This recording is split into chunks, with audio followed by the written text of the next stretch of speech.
नमस्कार दोस्तों, मैं किस्साबाज वाला लेकर आया हूँ विश्वविख्यात लेखकों की कहानियों का गुच्छा। दोस्तों, अगर हमारी कहानी आपको पसंद आए तो इसे लाइक, सब्सक्राइब और शेयर जरूर करें। तो आइए बिना देर किए शुरू करते हैं आज की कहानी।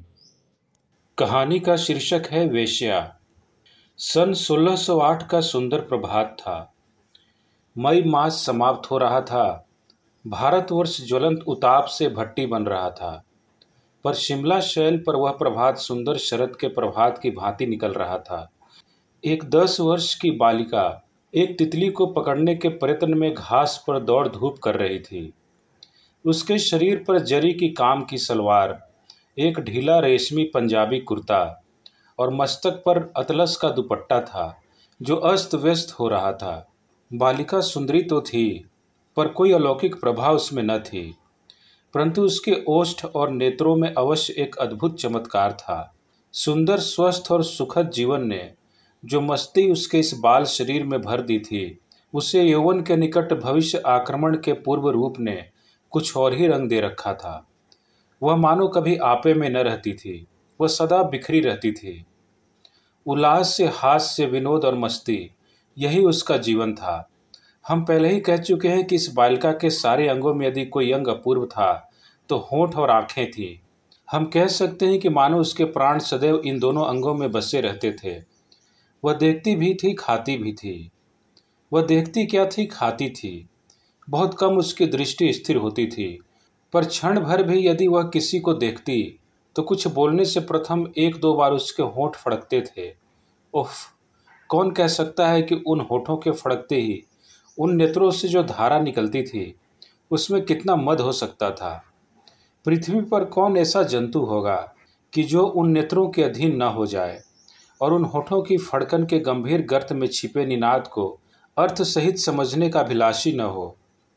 इन दोनों वस्तुओं के बाद एक और तीसरी वस्तु थी जो इन दो वस्तुओं के बाद ही दिख पड़ती थी। वह थी वह धवल दंत पंक्ति, वह दंत पंक्ति जो बड़ी कठिनाई से कदाचित ही ठीक ठीक प्रकट दिख पड़ती हो। उज्ज्वल सुडौल श्वेत रेखा की उन फड़कते होठों के बीच से अकस्मात प्रस्फुटित होने की कल्पना तो कीजिए। परंतु एक 10 वर्ष की बालिका का ऐसा नख शिख वर्णन, पाठक हमारी इस अपवित्र धृष्टता को क्षमा करें। अच्छा, अब हम मन को विचलित न होने देंगे। अस्तु बालिका अपने जन्म सिद्ध गर्व और मस्तानी अदा को विस्मृत सी करती हुई तितली के पीछे फिर रही थी। निकट ही एक भद्र पुरुष बेंच पर बैठे उसे एकटक देख रहे हैं। इसका उसे कुछ ध्यान न था। बालिका के निकट पहुंचने पर भद्र पुरुष उठ बैठे।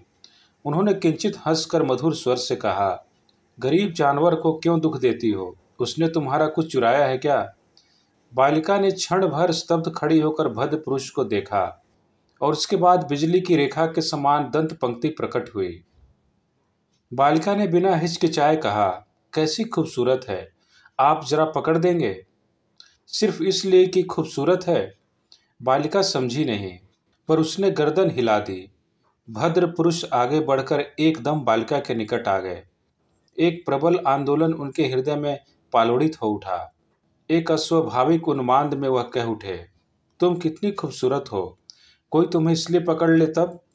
बालिका ने भद्र पुरुष को निकट आते और उपयुक्त शब्द कहते सुन एक बार फिर उसी तरह उनकी तरफ देखा। उसी तरह उसके होंठ फड़के, पर वह बोली नहीं। उसने वहां से भागने का आयोजन किया। भद्र पुरुष हंस पड़े। उन्होंने उसके दोनों हाथ पकड़कर कहा, लो, पकड़ी गई तो भागती हो? सामने से आवाज आई, गुलबदन, छोड़ी, अम्मी बुलाती हैं। बालिका ने किंचित झुंझलाकर कहा, मगर तुम्हारा नाम, तुम्हारी अम्मी का क्या नाम है? मैं नहीं बताती, छोड़िए। बालिका ने हाथ खींच कर छुड़ा लिया और वह भाग गई। भद्र पुरुष ने क्षण भर बालिका की ओर देखा। तितली की तरह उड़ी जा रही थी। सामने कुछ दूर पर उसकी माँ और 2-3 व्यक्ति खड़े थे। भद्र पुरुष ने निकट खड़े एक व्यक्ति से कहा, अहमद, हुजूर, इसे लाओ। जो हुक्म। मैं घूमता हुआ चला जाऊंगा, तुम गाड़ी ले जाओ। जो हुक्म। 10,000। जी हाँ सरकार। वह लाहौर की मशहूर तवायफ मुमताज़ बेगम की लड़की है। बुढ़िया बड़ी धाक निकली। उसने हुजूर को देख और पहचान लिया था। बस पैर फैला गई। बड़ी मुश्किल से सौदा पटा है। वे लोग यहाँ कब आ जाएंगे? कल 10 बजे। गाड़ी 11 बजे चलेगी। सिवा दोनों माँ बेटियों का तीसरा कोई आदमी साथ न रहने पाएगा। इसकी हिदायत कर दी है ना? जी हाँ हुजूर, ऐसा ही होगा। और एक बात, छोटी रानी को इस वारदात की खबर न होने पाए। बहुत अच्छा सरकार। एक रिजर्व कंपार्टमेंट उनके लिए गाड़ी में लगा रहेगा। मगर मैं आज रात को होटल में उन लोगों से मुलाकात करूंगा। खाना भी उन्हीं के साथ खाऊंगा। एक रिजर्व कमरे और स्पेशल खाने का बंदोबस्त भी कर लो। तुम खुद ही चले जाओ, फ़ोन में मत कहो, जिससे कानों कान किसी को खबर न हो। ठीक 9 बजे, समझे? जी हुजूर। और सुनो, आज 11 बजे रात को मिस फास्टर उसी जगह आएगी ना? जरूर। तब होटल से लौटकर उधर चलना होगा। अब तुम जा सकते हो। ये भद्र पुरुष कौन थे? पाठकों को सब कुछ नहीं बताया जा सकता। वे एक विस्तृत राज के सुजन अधिपति, श्रीमंत महाराजाधिराज, राज राजेश्वर श्री थे। आप सीधे यूरोप की यात्रा से आ रहे थे और आपको राज्याधिकार प्राप्त हुए कुछ ही मास हुए थे। आपकी अवस्था 21 के लगभग थी। आपकी वेशभूषा यद्यपि साधारण थी, परंतु राजत्व का गांभीर्य मुख्य मुद्रा में था। वह बालिका उससे क्या लक्ष्य कर सकती थी? रॉयल होटल के सर्वश्रेष्ठ कमरे में ज्वलंत बिजली के प्रकाश में सुंदर रंगीन कांच और चीनी के पात्रों में अंग्रेजी ढंग के खाने चुने जा रहे हैं। होटल के सिद्धहस्त कर्मचारी और बैरा जर्क वर्क पोशाक पहने एक यूरोपियन व्यक्ति की देखरेख में सब कुछ सजा रहे हैं। श्रीमंत महाराजाधिराज के पधारने का समय हो गया है। ठीक समय पर महाराज केवल एक पार्षद के साथ पधारे। कर्मचारी ने नतमस्तक होकर महाराज का अभिवादन किया। महाराज ने किंचित हास्य वदन से इधर उधर देखा और कर्मचारियों को धन्यवाद दिया। क्षण भर बाद पूर्व व्यक्ति ने संकेत से गुलबदन और उसकी माता के आगमन की सूचना दी। सब लोग बाहर चले गए। बालिका अस्वाभाविक गंभीर की मूर्ति बनी उस लोकोत्तर उज्ज्वल कक्ष में प्रातः काल के परिचित भद्र पुरुष को सम्मुख देखती रह गई। वृद्धा ने झुककर सलाम किया और बालिका को जरा भर्त्सना से कहा, बेअदब, महाराज को सलाम कर। बालिका ने जरा आगे बढ़कर सलाम किया। महाराज ने उठकर उसे कुर्सी पर बैठाया और वृद्धा को भी बैठने का आदेश दिया। सबके बैठने पर महाराज ने पूर्ववत बालिका का हाथ पकड़कर वैसे ही हास्य मुख से कहा, खूबसूरत तितली पकड़ गई ना? बालिका ने नेत्रों से वही धारा छोड़ी। उसके होंठ फड़के, वह बोल न सकी। माँ की ओर देखने लगी। वृद्धा ने कहा, महाराज, सुबह अगर इसने कुछ गुस्ताखी की हो तो हुजूर माफ़ फरमाए। लड़की बिल्कुल बेअदब तो नहीं, मगर बच्ची ही तो है। कुछ नहीं, मगर इसने मुझे पागल बना दिया। मगर सच तो कहो, तुम दिल में नाराज तो नहीं? यह इंतजाम तुम्हें दिल से पसंद तो है ना? यह इसकी और मेरी खुशकिस्मती है। महाराज, आप यह क्या फरमा रहे हैं? कहाँ यह कनीज और कहाँ हुजूर? महाराज बीच में ही बोल पड़े। उन्होंने कहा, मगर मुझे कुछ खास इंतजाम करना पड़ेगा और तुम्हें उसमें मदद करनी पड़ेगी। तुम तो जानती हो कि यह काम बहुत पोशीदा रहेगा। खासकर यह मैं बिल्कुल जाहिर नहीं करना चाहता कि यह तवायफ और मुसलमान है। मैं उसे हर तरह की ऊंची तालीम दूंगा और उसका रुतबा महारानी के बराबर होगा। अभी 5 साल उसे तालीम पाने का वक्त है। तुम्हें तब तक वहीं उसके साथ रहना पड़ेगा। शहर के बाहर एक परास्ता कोठी में तुम लोगों के ठहरने का बंदोबस्त कर दिया जाएगा। वहां तुम्हें जहां तक मुमकिन होगा कोई तकलीफ न होगी। अब कहो, इसमें तुम्हें कुछ उज्र है? मुतलक नहीं हुजूर, मगर मेरा वहां रहना कैसे मुमकिन हो सकता है? सरकार को शायद पता नहीं, मेरा निजी खर्च 2000 रुपये माहवार है। वह तुम्हें मिलेगा। तब हुजूर के हुक्म को कैसे टाला जा सकता है? तुम लोगों को हिंदू लिबास में रहना पड़ेगा और क्या क्या कैसे कैसे किया जाएगा यह हिदायत कर दी जाएगी। उम्मीद है समझदारी और होशियारी से काम लोगी। सिर्फ तुम दोनों माँ बेटियां चलोगी। तुम्हारा अपना एक भी नौकर न जाने पाएगा, समझी? जो इरशाद हुजूर। तब बातचीत खत्म हुई। अब बेतकल्लुफ़ी से खाना खाओ पियो। मगर एक बात इससे भी, इसका नाम क्या है? गुलबदन। इधर तो आओ प्यारी गुलबदन। इतना कहकर उन्होंने बालिका का हाथ पकड़कर अपनी ओर खींच लिया। फिर वही दृष्टि और वही उत्फुल्ल होठों की फड़कन। महाराज ने अधीर होकर बालिका का प्रगाढ़ चुंबन ले लिया। बालिका छटपटाकर महाराज के करपास से भागी। वृद्धा ने घटना देखी, अनदेखी करके खाना खाने का आयोजन किया। बालिका ने कहा, अम्मी चलो। ठहरो बेटी, महाराज की दावत में हम लोग आए हैं, फिर बिना खाना खाए कैसे जा सकते हैं? बैठो और महाराज से हुक्म लेकर खाना खाओ। बालिका चुपचाप बैठ गई। उसने महाराज की ओर झांक कर भी न देखा। खाना खत्म होने पर तत्काल माँ बेटी उठ खड़ी हुई। माता के आदेश से भयभीत सी होकर गुलबदन ने सलाम किया और चल दी। इसी समय नौकर ने महाराज के कान में कहा, महाराज, मिस फास्टर ड्राइंग रूम में सरकार की प्रतीक्षा कर रही हैं। महाराज उन्मत्त की भांति उधर लपके। श्रावण की नहीं फुहारों से भरी हुई ठंडी हवा के झकोरे ग्रीष्म की ज्वलंत उष्मा सहने के बाद कैसे प्रिय प्रतीत होते हैं। मन कैसा मत मयूर सा नाचने लगता है, यह कैसे कहा जाए। नन्ही फुहारों के साथ हवा के झोंके भीतर घुस रहे थे। बालिका एक मसनद के सहारे बढ़िया विलायती कालीन पर जरदोजी के काम की बहुत महीन और बहुमूल्य साड़ी पहने स्थिर बैठी थी। उसकी वह बाल सुलभ चंचलता जो मनुष्य का मन अपनी ओर हठात खींच लेती थी, इस समय उसमें न थी। उसके सम्मुख एक वृद्ध पुरुष अपनी सफ़ेद दाढ़ी को बीच में से चीर कर कानों पर चढ़ाए बड़ा सा सफ़ेद साफा बांधे दुजानों पर बैठे थे। उनके हाथ में तंबूरा था। वे एमन कल्याण के स्वरों को अपने कंपित वृद्ध कंठ से निकाल उंगली के आघात से तंतुवाद पर घोषित कर रहे थे। तत्क्षण बालिका को उनका अनुकरण करना था। वह उसके मस्तिष्क पर भारी भार था। बालिका उन सुंदर सुखद झोंकों से जरा भी विचलित न होकर वृद्ध के मुख से निकलते और तंबूरे के तारों से टकराते स्वरों को मनयोग से सुन रही थी। वृद्ध ने तारों के पास कान झुकाकर कहा, बोलो बेटी, तुम्हारा गला तो बहुत साफ है। देखो, मध्यम दोनों लगेंगे, समझी? यह एमन के स्वर हैं। बालिका का भीत कंपित स्वर, उसकी माधुरी मूर्ति और कोमल कंठ उस अस्तंगत सूर्य की बरसाती प्रभा में मिलकर गजब कर गया। वृद्ध पुरुष तंबूरे पर झुककर मूर्छना के साथ ही वाह वाह कर गए। उसी कक्ष में एक गद्देदार आराम कुर्सी पर श्रीमंत महाराजा धीराज एक खिड़की से आती उन्मुक्त वायु का पूरा स्वाद ले रहे थे। बढ़िया फ्रांस की बनी सुगंधित सिगरेट को एक ओर फेंक कर वे उठकर बालिका को घूरने लगे। बालिका ने उस ओर देखा। बीच ही में उसका तार टूट गया। वह चुप हो गई। महाराज ने आकर उसके दोनों हाथ पकड़कर उठा लिया। उन्होंने कहा, उस्ताद जी, बस अब आज और नहीं, आप जाइए। वृद्ध पुरुष झटपट उठकर अभिवादन करके चल दिए। उन्हें इस कठिन अवस्था में भी बालिका ने मस्तक झुकाकर प्रणाम किया। महाराज ने बालिका को दोनों हाथों में उठाकर कहा, गुलबदन, तुम कब? उन्होंने उसके उत्फुल्ल होठ को चूम लिया और कसकर छाती से लगा लिया। बालिका मानो मूर्छित हो गई। वह शिथिल गात्र निस्पंद गति से उनके अंग से खिसकने लगी। महाराज ने उसे कौच पर लिटा दिया। बालिका धीरे से उठकर अपने वस्त्र संभालने लगी। महाराज ने कहा, गुलबदन, तुम कितने दिनों में बड़ी हो जाओगी? गुलबदन महाराज का मतलब न समझकर नीची नज़र किए खड़ी रही। महाराज ने कहा, कैसी ठंडी हवा चल रही है, तुम्हें अच्छा लगता है? बालिका ने स्वच्छ आंखें ऊपर उठाकर कहा, जी हाँ। तुम्हें मालूम है तुम्हारा नाम क्या रखा गया है? जी हाँ। क्या भला? गुलाब बाई। बालिका के मुख पर हास्य रेखा दौड़ गई और एक बार बालिका का मुख चुंबन करके महाराज ने उसे दूसरे कमरे में भेज दिया। उन्मुक्त यौवन धीरे धीरे आया और एकदम आक्रांत कर गया। पीले रंग पर लाली और चमक, गुलाबी प्रभा पर मानिक की चमक एक अभूतपूर्व रंग दिखा रही थी।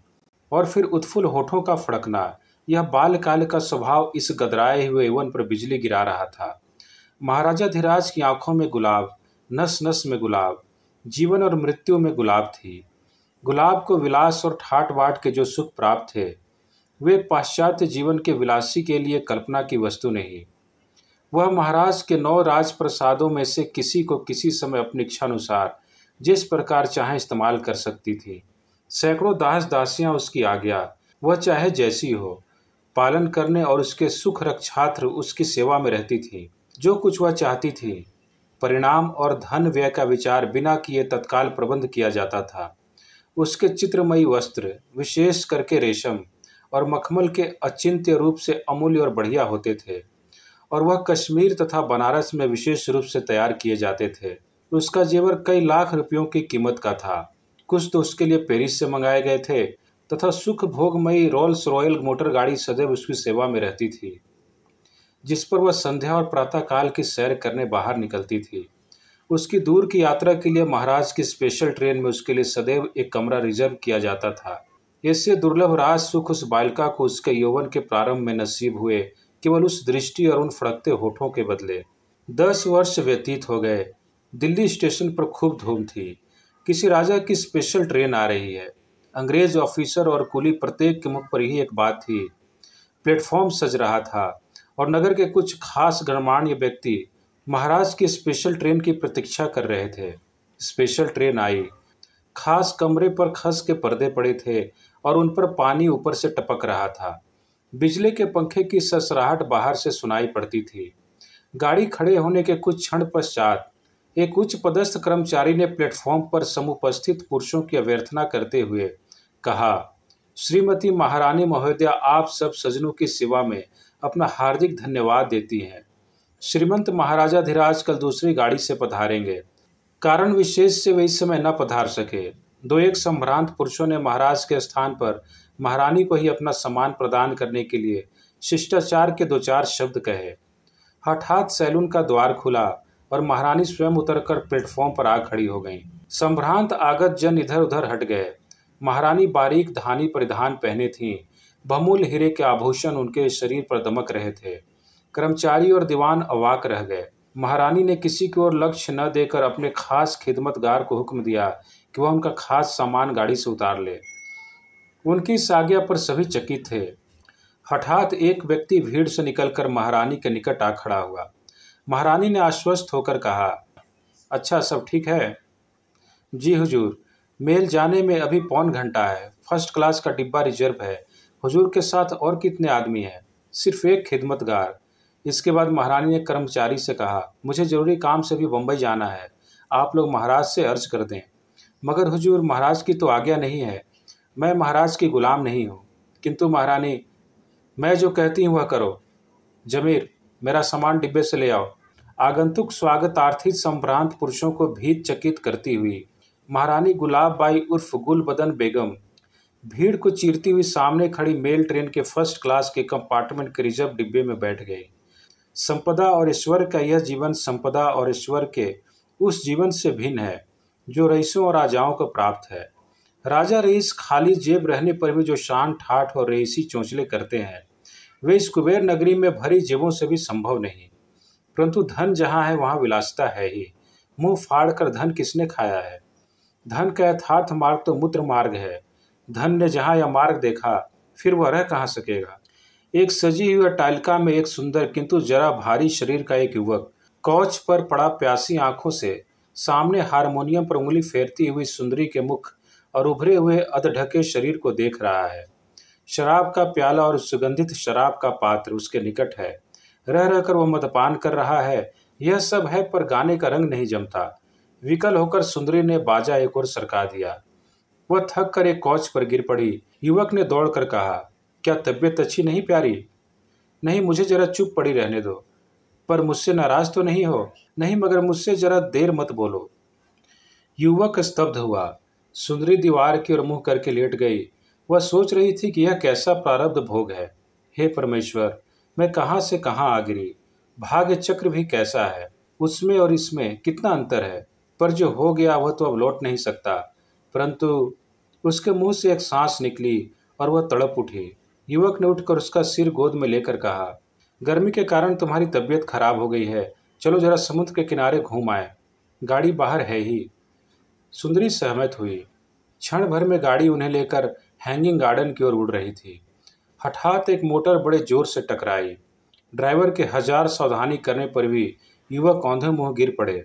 सुंदरी ने सामने की मोटर में बैठे व्यक्तियों को देखा। उसके मुख से चीख निकल गई। एक व्यक्ति ने ललकार कर कहा, नाक काट लो। उसके हाथ में रिवॉल्वर था। दूसरा व्यक्ति धीरे धीरे मोटर की ओर बढ़ा। सुंदरी औंधे मुंह गाड़ी में लौट कर चिल्लाने लगी। युवक ने आगे बढ़कर आतताई को रोककर उसे एक धक्का दिया और उसी क्षण एक गोली उसकी छाती को चीरती हुई निकल गई। आतताई युवती पर छुरी लेकर चढ़ गया। अभी दिन काफी था। सड़क पर यथेष्ट यातायात था। बहुत लोग झुक पड़े। आतताई अब भागने का उपक्रम करने लगे, परंतु पुलिस की सावधानी और भीड़ की मदद से वे गिरफ्तार हुए। सुंदरी भयभीत और साधारण घायल अवस्था में अस्पताल पहुंचाई गई। होश आने पर उसने अस्पताल के कमरों की खिड़कियों पर दृष्टि गाड़ कर देखा। कितनी स्मृतियां आई और गईं। उस शून्य में उसकी दृष्टि गड़ गई। उसके होंठ फड़के, पर हाय, वहां उस फड़कन को देखने वाला कौन था? युवती दोनों हाथों से मुंह दबाकर रोने लगी। हाय, मैंने क्या किया? क्या हुआ? 3 को काला पानी, 2 को फांसी, एक पागल हो गया। पागल हो गया? जी हाँ, मगर सभी को फांसी क्यों न हुई? फन कुचली हुई नागिन की तरह चपेट खाकर युवती ने बिछौने से उठकर कहा। उसी तरह उसके होंठ फड़के। उसने पूछा, और उन्हें? उन्हें गद्दी त्याग देने को विवश किया जा रहा है। सुना है वे राजपाट छोड़कर यूरोप चले जाएंगे। युवती के होठों में से फिर फड़कन उत्पन्न हुई। उसकी दृष्टि दूर कांपते हुए वृक्ष के पत्तों पर अटक गई। उसके सारे शरीर में कंप उत्पन्न हो गया। वह उठी। उसने जमीन में लात मारकर कहा, मैं अपनी माँ की बेटी हूँ। मेरा नाम गुलबदन है। बादशाहों की गद्दियाँ इन ठोकरों से बर्बाद होंगी और लोगों की जानें इन जूतियों पर कुर्बान होंगी। यह मैं जानती हूँ, मगर जमीर, हुजूर, बदला पूरा नहीं हुआ। सरकार, सेठ ने 1 लाख रुपया आपके नाम विल किया है। यह अदालत में उनके सॉलिसिटर से मालूम हुआ। सेठ दिलदार था, मगर महाराज न था। अफसोस है, बेचारा मर गया। अच्छा, मैं आज ही पंजाब जाऊंगी। आज ही? हाँ, मेरे एक दोस्त का तार आया है। वे मेरी इंतजार कर रही हैं। बेहतर हो कि यहाँ के झगड़े खत्म होने पर जाएं। बेवकूफ़, परसों मेरे निकाह की तारीख है। सुंदरी एक मर्म भेदनी दृष्टि डालती चली गई। गुलबदन, बेरहमी न करो। बेरहमी क्या करती हो? इस वक्त मैं तंगदस्त हूँ। रुपया जल्द ही मेरे पास आने वाला है, मगर मैं पेट में पत्थर बांध कर तो नहीं जी सकती। तुम्हें क्या भूखों मरने की नौबत आ रही है? कोठी, बंगला, मोटर, नौकर सभी तो हाजिर हैं। 500 का मुशाहिरा भी कुछ कम नहीं। मेरे नौकरों के नौकर ऐसे कोठी, बंगले और मोटरों पर औकात बसर करते हैं, और 500 रुपया रोजाना खर्च करने की मैं आदी हूँ। मगर गुलबदन, मैं राजा तो नहीं। फिर रानियों पर क्यों मन चलाया? रानी भी तो राजी थी। रानी बनी रहें तभी तक। वरना वरना वरना रास्ता नापो। मैं अपना ठिकाना देख लूंगी। तुम यह कहती क्या हो? मैं तुम्हारा शौहर हूँ। जिंदगी और जिस्म सलामत रहेगा तो ऐसे 1000 शौहर पैरों के तलुए सहलाएंगे। तुम्हारा इरादा क्या है? तुम अपना रास्ता देखो और मैं अपना। यह नहीं होगा। यही होगा। तुम्हारी क्या हैसियत है जो मेरी मर्जी के खिलाफ चूं करो? क्या ही तुम्हारा इरादा है? यही है तो मैं तुम्हें जान से मार डालूंगा। इसकी इतला अभी मैं पुलिस को किए देती हूँ। सुंदरी ने टेलीफोन पर उंगलियां घुमाई। युवक ने घुटनों के बल पर बैठकर कहा, खुदा के लिए गुलबदन, ऐसा जुल्म न करो। कहती हूँ कि सामने से हट जाओ, वरना जलील होना पड़ेगा। युवक की आंखों से पहले आंसू, फिर आग की ज्वालाएं निकली। उसने कहा, उफ, बेवफा रंडी, और वहां से चल दिया।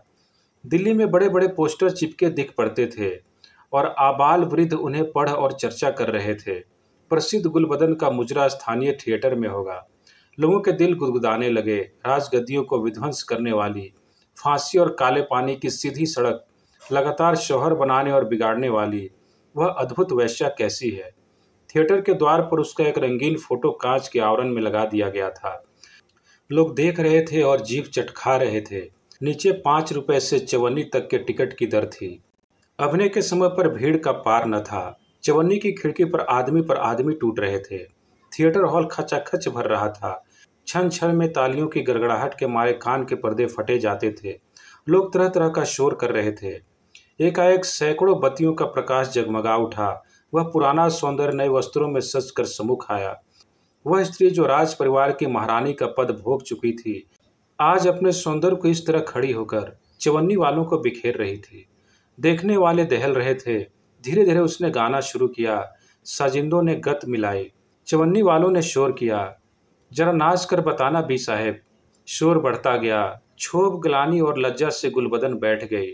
एक सहृदय पुरुष ने सिर हिलाकर कहा, हाय री वेश्या, और वे बाहर निकल आए। वे दूर तक कुछ सोचते और रंगमंच का शोर सुनते अंधकार में वेश्या के व्यक्तित्व पर विचार करते चले जा रहे थे। पृथ्वी पर कौन इस शब्द पर कभी विचार करने का ऐसा अवसर पाएगा? धन्यवाद।